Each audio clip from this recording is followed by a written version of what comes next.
सभी श्रोता भाई बहन फेसबुक यूट्यूब पर कथा श्रवण कर रहे और लक्ष्मी पूजन के महत्व को जान रहे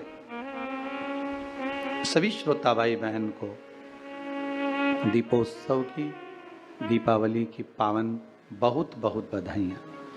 आप सभी के घर में माता लक्ष्मी सदा विराजमान रहे, आपका जीवन सदा सार्थक रहे।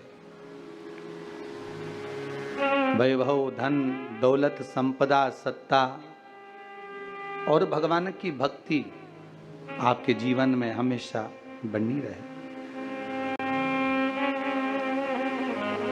5 दिवसीय पूजन आप नित्य धनतेरस से चौकी लगाकर, लीप कर, पोंछ कर, थाली रखकर उसमें जो चांदी का सिक्का और या अपना सिक्के का जो पूजन कर रहे हैं वह निरंतर 5 दिवस तक अपने को करना है और उसका स्मरण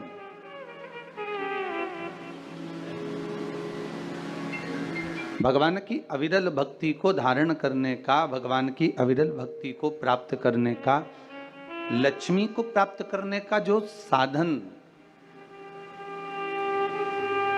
एक सहज भाव में कहा गया। दीपावली का पर्व है। घर में जब शाम के समय आप लक्ष्मी का पूजन कर रहे हो, भगवान शंकर का अनुमोदन कर रहे हो, भगमाता लक्ष्मी को अपने घर में प्रवेश करा रहे हो, तो नमः शिवाय पंचाक्षर मंत्र का स्मरण करिए, श्री शिवाय नमस्तुभ्यम का स्मरण करिए, श्री गणेश जी महाराज का स्मरण करिए और तब लक्ष्मी की पूजन करने बैठिए। और माता लक्ष्मी का पूजन करते समय आपके मन में यह भाव प्रबल आना चाहिए कि माँ, हमने जो पूर्व में गलती करी, हमने जो पुरानी गलती करी हो सकता है कि हम आपका सम्मान नहीं कर पाए हो सकता है आप हमारे दरवाजे पर आई हो, हम आपका आदर ना कर पाए हो, पर माँ आज क्षमा मांगते हैं, ऐसी कृपा। इसलिए आपको पहले भी शिव पुराण में कहा, पंचाक्षर मंत्र नमः शिवाय बोल लेने से सारे दोष, सारी गलतियां क्षमा हो जाती है, समाप्त हो जाती है, मात्र पंचाक्षर मंत्र। और आप अगर भगवान भूत अधिपति भगवान शंकर का स्मरण कर कर, पंचाक्षर मंत्र का स्मरण कर कर अगर आप पूजन में बैठ रहे हैं, लक्ष्मी पूजन कर रहे हैं, तो ये पक्का है अगर हमसे कुछ त्रुटि हो भी गई तो भगवान भोलेनाथ उसको क्षमा कर देंगे। और माता से निवेदन करना, हे लक्ष्मी मैया, हे वैभव लक्ष्मी, हे माता अष्टलक्ष्मी, हे माँ संतान लक्ष्मी, धान्य लक्ष्मी, वैभव लक्ष्मी, प्रतिष्ठा लक्ष्मी, यश लक्ष्मी, कीर्ति लक्ष्मी, आरोग्य लक्ष्मी, संतान लक्ष्मी, हे माँ ऐसी कृपा करिए, आप हमारे घर से रुष्ट होकर ना जाइएगा। ये घर, ये परिवार, ये सब आपका है, सब आपका, ये किसी दूसरे का नहीं। मां, पूजन करते समय माता लक्ष्मी से जरूर कहें, मां 4 साल हो गए, 2 साल हो गए, ये 2 वर्ष, ये वर्ष जो बेकार निकल गए हैं, मां हो सकता है आप हमसे रुष्ट हो गई हो, पर आज क्षमा मांगकर अपने घर में आप प्रवेश करिए। मां आइए हमारे घर में, आप पधारिए। मां महाराज, दीप एक बेलपत्री के नीचे, एक आंवले के नीचे, एक पीपल के नीचे लगाने जाते। महाराज आज नारायण ने कृपा कर दी, और क्या कृपा करी कि आज सरस्वती, पार्वती और लक्ष्मी तीनों इन वृक्षों के नीचे जाकर विराजमान हो गई। पार्वती मैया तो पहले से ही बेलपत्री के नीचे है,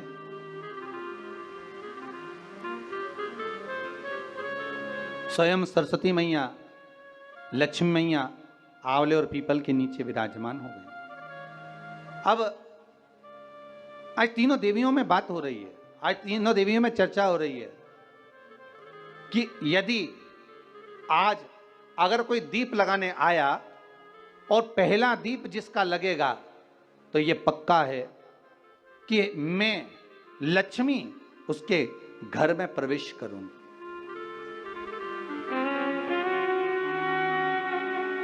सरस्वती जी बोली, जो पहले बार दीप लगाने के लिए प्रथम में आएगा मैं उससे अपनी सहेली बना लूंगी, उसको अपनी मित्र बना लूंगी। पार्वती जी बोली, जो प्रथम दीप लगाने आएगा, पार्वती जी कहती हैं मैं भगवान शिव से कहकर उनका कल्याण करवा दूं। देखिए, सुख दुख तो जीवन में चलता रहता है। आज सुख है, कल दुख है, फिर दुख है, फिर सुख है। ये जीवन में चलता रहता है। भगवान ने दिया, हो सकता है पूर्व में आपके पास में खूब धन होगा, वैभव होगा, सत्ता होगी, फैक्ट्री। 3 दिन से आप पाटा लगाकर पूजन कर रहे हो। आज भी दीपावली का पूजन भी आपको ऐसे ही करना है। जितना पूजन आप हर साल करते हो, आपके घर में ब्राह्मण देवता आकर जिस तरह से पूजन कराते हो, ब्राह्मण नहीं भी आते तो आप जिस तरह से पूजन करते हो, उसी तरह से आपको पूरा की पूरा वैसा की वैसा ही क्रम लगाना है। पर जो पूजन आपने धनतेरस पे करी, रूप चौदस पर करी, वही थाली आज फिर पहुंचकर पाटे पर लाल वस्त्र बिछाकर, चौरंग पर लाल वस्त्र बिछाकर उस थाली को रखना है, उसी थाली। जैसे आपके यहां के ब्राह्मण पूजन बताते हो वैसी पूजन करो। और अगर ब्राह्मण आपके यहां नहीं आते पूजन कराने, आप स्वयं करते हो, तो जैसा करते आए हो, आपके पूर्वज जैसा बताते हो, आपकी सास जैसी बताती हो, आपके ससुर जैसा बताते हो, आपके जेठ जेठानी जैसा बताते हो, आपके घर के बड़े बुजुर्ग जैसा बताते हैं, वैसी पूजन करो।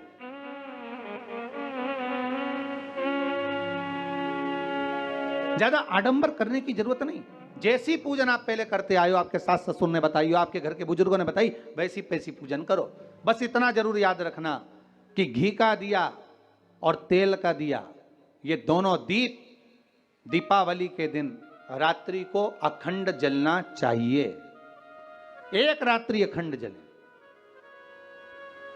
घी का दीप जहां लक्ष्मी जी रखी है, आपने जिन कलदार की पूजन करी है, उनके सीधे हाथ पर, और तेल का दीप उल्टे हाथ पर रखा होना चाहिए, लक्ष्मी जी के, आपके नहीं। वही रोली, मौली, चंदन, अबीर, गुलाल, मेहंदी, पीले अक्षत, चावल, सुंदर सुंदर पुष्प, इत्र, सुंदर माला, कमल के फूल, कमल गट्टे 5 या 7, अमरबेल के टुकड़े 7 या 5, हल्दी की गांठ 5 या 7, हरे मूंग, धने में जो खड़ा धना होता है, उस धने के साथ में थोड़ा सा गुड़, गुड़ की बाटी, ये भी एक कटोरी में भरकर रखना चाहिए। क्यों रखा जाता है गुड़ और धने को? क्यों रखा जाता है लक्ष्मी पूजन में? इसलिए रखते हैं क्योंकि हमारे घर में नित्य प्रति जब भी योग लगे, शुभ कार्य, हमारे बच्चों का मंगल विवाह, हमारी बेटियों के, हमारी बहुओं के संतान की वृद्धि, वंश वृद्धि, ये सब होती रहे, मंगल कार्य होते रहे। महाराज, सारी पूजन वैसी की वैसे ही करना है जैसे पूर्व में करी है। सुंदर माता के सम्मुख में मीठे का भोग लगाते हुए, जो आपके एक पाना लेकर आए होगे, एक सुंदर कागज पर लक्ष्मी, सरस्वती, गणेश जी का जो चित्र हो, वो पूजन वाली जगह पर रखकर पूजन प्रेम से करें। और साथ में अपने कुल देवता, अपने कुल देवी, अपने पूर्वजों का भी स्मरण करें। घर में जहां पर आपके ठाकुर जी बैठे हैं, आपके लाला विराजमान हैं, विश्वनाथ जी विराजमान हैं, सुंदर भाव से महाकाल बाबा विराजमान हैं, उनका भी स्मरण करें, उनका भी पूजन। सुंदर कलश की स्थापना करते हुए, श्रीफल रखते हुए, जैसा जैसा आप करते आए हो, अगर कलश पहले से नहीं रखते आए मत रखो, रखा है तो रख लो। जैसी पूजन आप पूर्व में करते आए, आपके सास ससुर ने जैसा बताया, आपके घर के बुजुर्ग ने जैसा बताया, वैसी की वैसी करना है। बस नहीं में एक ही चीज जोड़ सकते हो, जो 3 दिन की पूजन आप करते आ रहे हो सिक्के की, उस सिक्के का पूजन जरूर करना, उसका स्मरण जरूर करें। महाराज घी का दीप, तेल का दीप लगाकर, और भी जो साथ में आप मट्टी के जो दिए रहते हैं, आप जितने लगाते हो 11, 21, 24 जितने भी आप लगाते हैं उतने दिए लगाएं। घी के, तेल के जैसे आप लगाते आए हो वैसा ही क्रम करें। माता का पूजन करें, स्मरण करें, माता को नमन करें। आप सभी को दीपावली के पावन पर्व की बहुत बहुत बधाई। आज दीपोत्सव है। अपने घर में भाव, भक्ति और आनंद के साथ माता लक्ष्मी का पूजन करें।